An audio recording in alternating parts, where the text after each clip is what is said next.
Chapter 5 Encounter with Pride. From the very beginning, the way up the mountain proved to be steeper than anything Much Afraid had supposed herself capable of tackling, and it was not very long before she was forced to seek the help of her companions. Each time she shrinkingly took hold of the hand of either sorrow or suffering, a pang went through her. But once their hands were grasped, she found they had amazing strength and seemed able to pull and even lift her upward over places which she would have considered utterly impossible to reach. Indeed, without their aid, they would have been impossible, even for a strong and sure-footed person. It was not very long, too, before she began to realize how much she needed their help in another way, for it was not only the steepness of the climb and her own lameness and weakness which made the journey difficult. To her surprise and distress, she found there were enemies to meet on the way who would certainly have succeeded in making her turn back had she been alone. To explain this, we must now go back to the Valley of Humiliation and see what was happening there. Great was the wrath and consternation of the whole fearing clan when it was discovered that Much Afraid had made her escape from the valley and had actually gone off to the mountains in the company of the shepherd they so much hated. So long as she had been just ugly, crippled, and miserable, little Much Afraid, her relatives had cared nothing about her. Now they found it quite intolerable that of them all, she alone should be singled out in this way and be taken to live on high places. Perhaps she would be given service in the palace of the great king himself, who was much afraid that this should happen to her while the rest of the family drudged away in the Valley of Humiliation.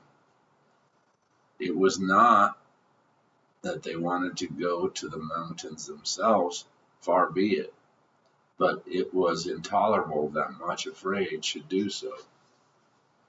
So it happened that instead of being a little nobody in the eyes of her relatives, Much Afraid had suddenly become the central figure in their interest and thought. Not only was her own immediate circle of fearing relatives concerned about the matter, but all of her more distant connections as well.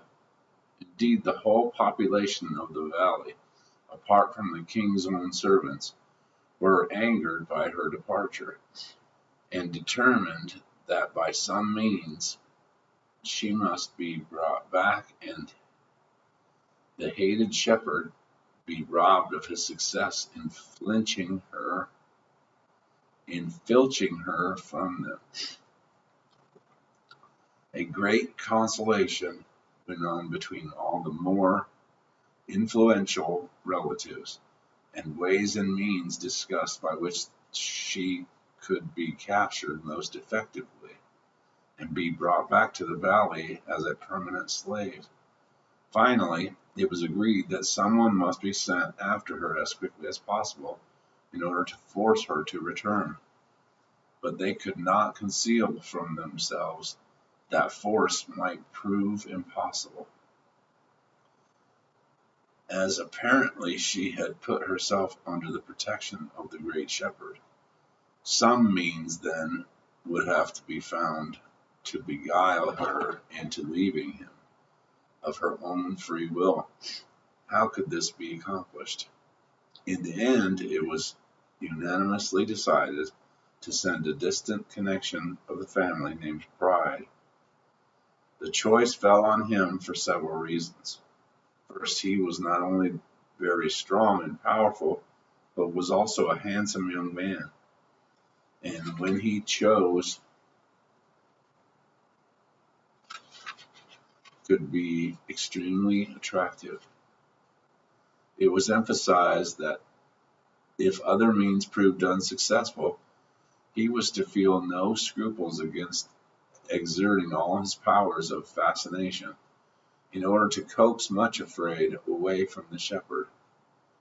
Besides, it was a well-known fact that the young man was by nature far too proud to admit defeat or lack of success in any undertaking, and that there would be no giving up on his part until he accomplished his purpose. As everybody knew, to confess defeat and to return without Much Afraid would be the last thing possible to Pride. So when he consented to undertake the task, it was felt that the matter was as good as settled. Much Afraid and her two companions, therefore, had only been a few days upon their journey, and had made but slow though steady progress. When one morning, on turning a corner of the rocky pathway, Pride was seen striding toward them. She was certainly surprised and discomfited at this unexpected apparition, but not unduly alarmed. This cousin had always so disdained and ignored her very existence that at first it never occurred to her that he would even speak to her, but expect to see him pass by in the same haughty manner as usual. Pride himself, who had been skulking and spying for several hours before he showed himself, was on his part delighted to find that though Much Afraid seemed to be traveling in the care of two strong companions, yet the shepherd himself apparently was not with her.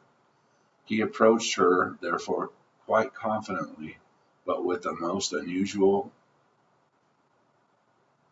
affability of manner, and to Much Afraid's great surprise stopped when they met and greeted her. "Well, cousin Much Afraid, here you are at last. I have had such ado to catch up with you." "How do you do, cousin Pride?" said that poor little simpleton. Much Afraid, of course, ought to have known better than to greet, much less to stop and talk with one of her own relatives from the valley. But it is rather pleasant, after being snubbed and ignored for years, suddenly to be greeted as an equal. Besides, her curiosity was awakened. Of course, had it been awful and detestable, craven, nothing would have induced her to stop and speak with him. Much Afraid, said Pride seriously, actually taking her hand in a kindly and friendly manner. It so happened that at that place the path was not quite so steep, and she had freed her hands from those of both sorrow and suffering. "I have made this journey on purpose to try to help you. I do beg you to follow me, to do so and to listen very attentively and seriously. My dear cousin, you must give up this extraordinary journey and come back with me to the valley. You don't realize the true position in which you have put yourself, nor the dreadful future before you. The one who has persuaded you to start this improper journey." Pride could not bring himself even to mention the shepherd by name. "It is well known to have seduced other helpless victims in this same way.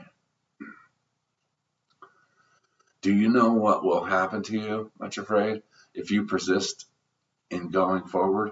All those fair promises he has made without bringing you into his kingdom and making you live happily ever afterward will prove false. When he gets you up to the wild, desolate parts of the mountains, he will abandon you altogether, and you will be put to lasting shame. Poor Much Afraid tried to pull her hand away, for now she began to understand the meaning of his presence there and his bitter hatred of the shepherd. But as she struggled to free her hand, he only grasped it tighter. She had to learn that once pride is listened to, struggle as one may, it is the hardest thing in the world to throw him off. She hated the things he had said, but with her hand grasped in his, they had the power to sound horribly plausible and true. Did she not often find herself, in her heart of hearts, thrusting back the same idea and possibility which pride had suggested to her? Even if the shepherd did not abandon her, and that she could not believe. Might it not be that he who did allow sorrow and suffering to be her companions would also allow her, for her soul's good, of course, to be put to shame before all her relatives and connections?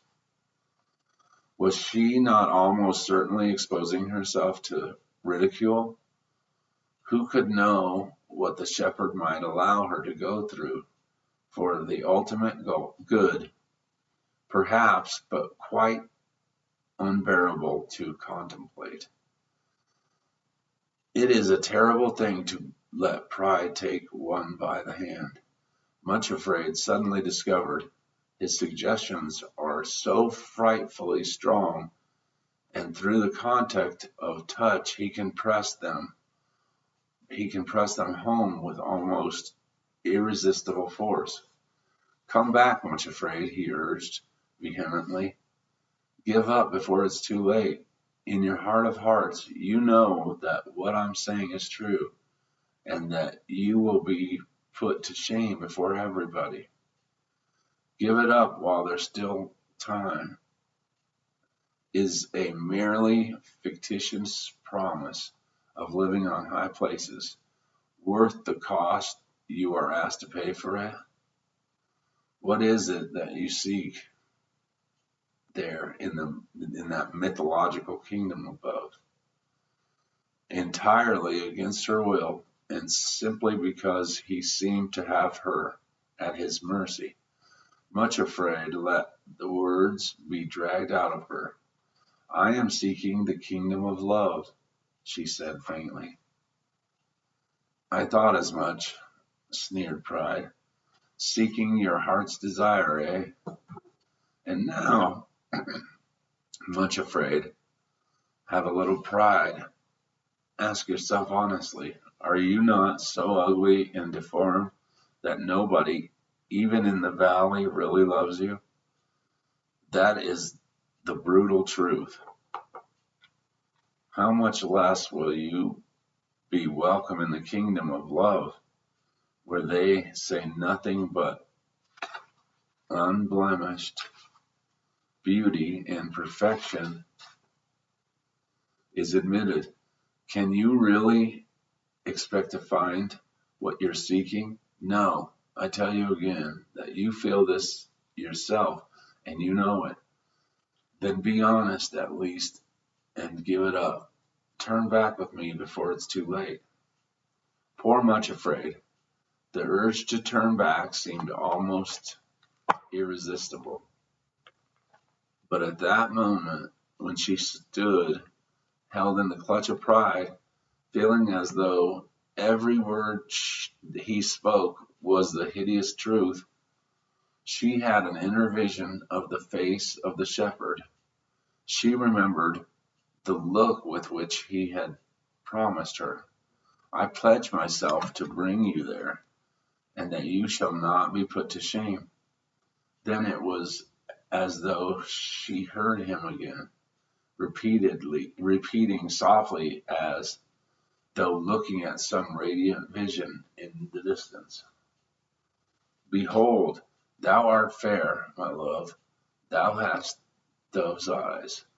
Thou art fair, my love, there is no spot in thee. Before Pride could realize what was happening, Much Afraid uttered a desperate cry for help and was calling up the mountain. Come to me, shepherd, come quickly. Make no tarrying, O my Lord. There was a sound of loose rattling stones and of prodigious leap, and the next moment the shepherd was on the path beside them, his face terrible to look at, his shepherd's staff raised high above his head. Only one blow fell, and then Pride dropped the hand he had been grasping so tightly, and made off down the path and rounded the corner, slipping and stumbling on the stones as he went, and was out of sight in a moment. Much Afraid, said the shepherd in a tone of gentle but firm rebuke, why did you let Pride come up to you and take your hand? If you had been holding the hands of your two helpers, this could never have happened. For the first time, Much Afraid, of her own free will, held out both hands to her two companions, and they grasped her strongly. But never before had their hold upon her been so full of pain, so bitter with sorrow. She learned in this way the first important lesson on her journey upward, that if one stops to parley with Pride and listens to his poisonous suggestions, and above all, if he is allowed to lay his grasp upon any part of one, sorrow becomes unspeakably more unbearable afterwards, and anguish of heart has bitterness added to it. Moreover, for a while she limped more painfully than ever she had since leaving the valley. Pride had trodden on her feet at the moment she called for help, and left them more lame and more sore than ever.